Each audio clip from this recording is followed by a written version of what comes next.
ಕಾಂತಾರ ಸಿನಿಮಾದಲ್ಲಿ ಪಂಜುರ್ಲಿ ದೈವ ಅದೃಶ್ಯವಾಗುವ ದೃಶ್ಯ ನೋಡಿರುತ್ತೀರಿ. ಆದರೆ ಸಿನಿಮಾದಲ್ಲಿ ಮಾತ್ರವಲ್ಲ, ನಿಜ ಜೀವನದಲ್ಲೂ ಅದೇ ರೀತಿಯ ಘಟನೆ ಉಡುಪಿ ಜಿಲ್ಲೆಯಲ್ಲಿ ನಡೆದಿದೆ. ತುಳುನಾಡು ದೈವಗಳ ನೆಲೆವೀಡು ಎಂದರೆ ತಪ್ಪಾಗಲಾರದು. ನಂಬಿದವರಿಗೆ ಇಂಬು ನೀಡುವ ದೈವಗಳ ಮಹಿಮೆ ಅಪಾರ. ಕಾರಣಿಕವೆನಿಸುವ ಪ್ರಸಂಗಗಳು ನಮ್ಮ ಮುಂದೆ ಹಲವು. ಕರಾವಳಿ ಜಿಲ್ಲೆಗಳಲ್ಲಿ ಒಂದಿಲ್ಲೊಂದು ದೈವಗಳ ಕಾರ್ಣಿಕದ ಬಗ್ಗೆ ಕೇಳಿಯೇ ಕೇಳುತ್ತೇವೆ. ಇತ್ತೀಚೆಗೆ ಕಾಂತಾರ ಸಿನಿಮಾ ಬಂದ ಬಳಿಕ ಮತ್ತಷ್ಟು ಜನರಿಗೆ ದೈವಗಳ ಬಗ್ಗೆ ಭಯ ಭಕ್ತಿ ಹೆಚ್ಚಿದೆ.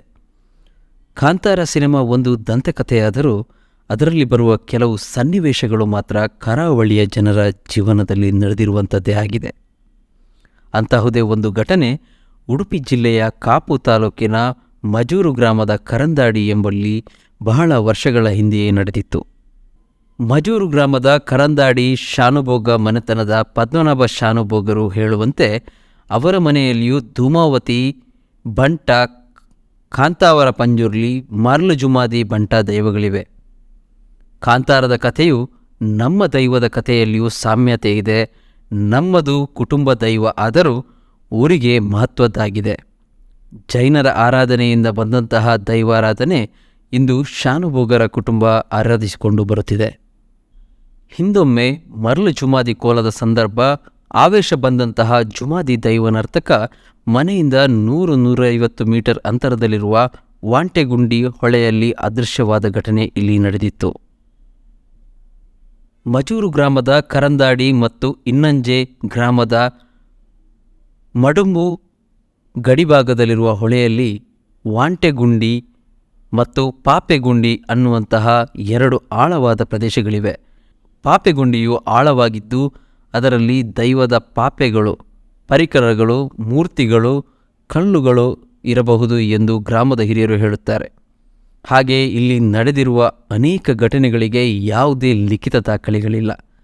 ಹಿರಿಯರು ಹೇಳಿದಂತಹ ಕಥೆಗಳನ್ನೇ ಮಕ್ಕಳಿಗೆ ತಿಳಿಸಿಕೊಡಲಾಗುತ್ತಿದೆ. ರಿಷಬ್ ಶೆಟ್ಟಿ ಹೇಳಿದಂತೆ ನಾವು ಕರಾವಳಿಯಲ್ಲಿ ಕೇಳಿದಂತಹ ಘಟನೆಗಳೇ ಸಿನಿಮಾದಲ್ಲಿ ಬಂದಿದ್ದು. ಕರಂದಾಡಿಯಲ್ಲಿ ರಿಯಲ್ ಕಾಂತಾರ ನಡೆದಿತ್ತು ಎಂದು ಇದರಿಂದ ತಿಳಿಯುತ್ತದೆ. ಇದು ರಿಯಲ್ ಕಾಂತಾರದ ಸ್ಟೋರಿ. ಮೂಲ ನಮ್ಮದು ಬೇಲಾಡಿ ಕಾಂತಾವರ ಊರಿನ ದೇವಸ್ಥಾನದಲ್ಲಿ ನಾವಲ್ಲಿ ಮುಂಚೆ ನಮ್ಮ ಹಿರಿಯರು ಅಲ್ಲಿ ಕಾಂತಾವರ ದೇವಸ್ಥಾನದ ಪರಿಸರದಲ್ಲಿದ್ದವರು. ಅದು ಹೇಗೆ ಈಚೆ ಬಂದಿದ್ದಾರೆ ಗೊತ್ತಿಲ್ಲ. ಸಾಧಾರಣ 300-400 ವರ್ಷ ಇತಿಹಾಸ ಇರ್ಬೋದು. ನಮ್ಮ ಹಿರಿಯರು ಈಚೆ ಬಂದು ಇಲ್ಲಿ ಬಂದು ನಮಗೂ ಈ ಕರಂದಾಡಿ ಅಂತ ಹೇಳುವ ಒಂದು ಕವಲು ಇಲ್ಲಿ ನಿಂತಿದೆ, ಒಂದು ಕವಲು ಪಾಂಗಾಳ ವಿಷ್ಣುಮೂರ್ತಿ. ಇಲ್ಲಿಯೂ ಇಲ್ಲಿ ಕರಂದಾಡಿ ವಿಷ್ಣುಮೂರ್ತಿ ದೇವಸ್ಥಾನ ಇದೆ. ಇಲ್ಲಿಯೂ ಕರಂದಾಡಿ ವಿಷ್ಣುಮೂರ್ತಿ ದೇವಸ್ಥಾನದ ಹತ್ತಿರ ಇಲ್ಲಿ ನಿಂತಿದ್ದೇವೆ ನಾವು. ಮೂಲ ಬಂದು ಅಲ್ಲಿ ಬರುವಾಗ ಇದು ಸ್ಥಳದ ಸಾನ್ನಿಧ್ಯವಾಗಿ ಇದ್ದಂಥ ಧೂಮಾವತಿ. ಹಾಗೆ ಇಲ್ಲಿಂದ ಪಾಂಗಾಳ ವಿಷ್ಣುಮೂರ್ತಿ ದೇವಸ್ಥಾನದ ಪಕ್ಕ ಒಂದು ಮನೆ ಉಂಟು. ಮತ್ತೊಂದು ಕವಲು ಕುಕ್ಕೆಹಳ್ಳಿ ಮಹಾಲಿಂಗೇಶ್ವರ ದೇವಸ್ಥಾನದ ಪಕ್ಕ ಅಲ್ಲಿದ್ದಾರೆ.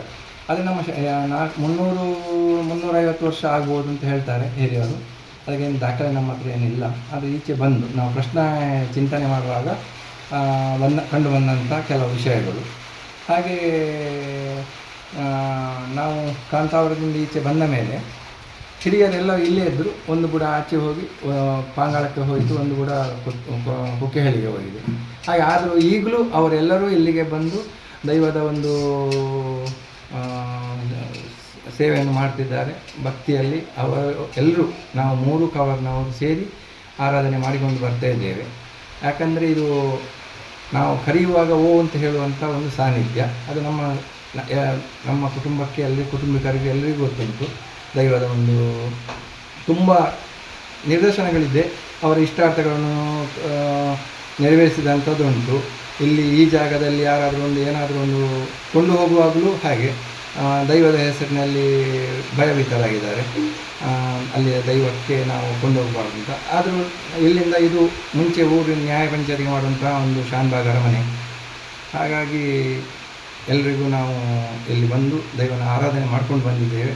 ಆ ದೈವನ ನಂಬಿದ್ರಿಂದ ಒಳ್ಳೆಯದಾಗಿದ್ದಾರೆ. ಇಡೀ ಎಲ್ಲ ಈಗ ವಿದೇಶದಲ್ಲಿ ಇದ್ದಾರೆ ಈ ಕುಟುಂಬಿಕರು.